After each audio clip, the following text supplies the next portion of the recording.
da bizim gibi can, onun da Allah'ı var.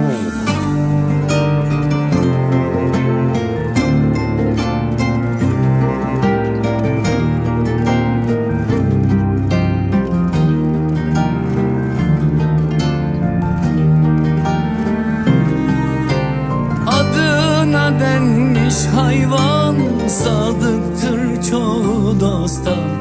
Şu geçici dünyada